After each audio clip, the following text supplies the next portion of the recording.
മുംബൈയിൽ വൻ ലഹരി വേട്ട. 1745 കോടി രൂപ വില വരുന്ന 349 കിലോ കൊക്കൈൻ പിടിച്ചെടുത്തു.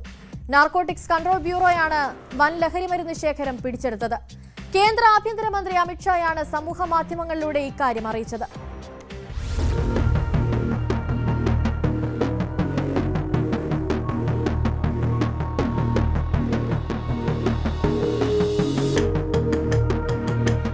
അന്താരാഷ്ട്ര വിപണിയിൽ ഏകദേശം 1745 കോടി രൂപ വിലമതിക്കുന്ന 349 കിലോ ഉയർന്ന നിലവാരത്തിലുള്ള കൊക്കൈനാണ് അന്വേഷണ സംഘം പിടിച്ചെടുത്തത്. സമീപകാലത്ത് രാജ്യത്തുണ്ടായ ഏറ്റവും വലിയ ലഹരിമരുന്ന് വേട്ടകളിൽ ഒന്നാണിത്. കേന്ദ്ര ആഭ്യന്തരമന്ത്രി അമിത്ഷായാണ് സമൂഹമാധ്യമമായ എക്സിലൂടെ ഇക്കാര്യം അറിയിച്ചത്.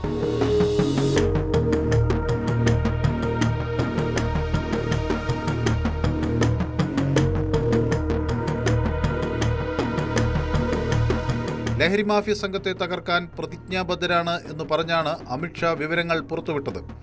ഒരു ചെറിയ ചരക്കുപിടിയിൽ നിന്ന് ആരംഭിച്ച അന്വേഷണമാണ് വലിയ ഒരു ശൃംഖലയെ തന്നെ വലയിലാക്കുന്നതിലേക്ക് നയിച്ചതെന്ന് അദ്ദേഹം വ്യക്തമാക്കി. ലഹരി വേട്ട നടത്തിയ NBC ഉദ്യോഗസ്ഥരെ അമിത്ഷാ അഭിനന്ദിച്ചു. സംഭവത്തിന്റെ കൂടുതൽ വിവരങ്ങൾ പുറത്തു വന്നിട്ടില്ല.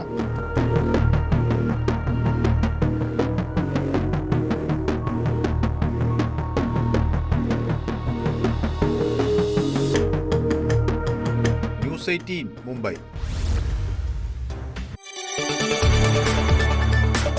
കൂടുതൽ വാർത്തകൾക്ക് News 18 Keralam YouTube channel subscribe ചെയ്യുക.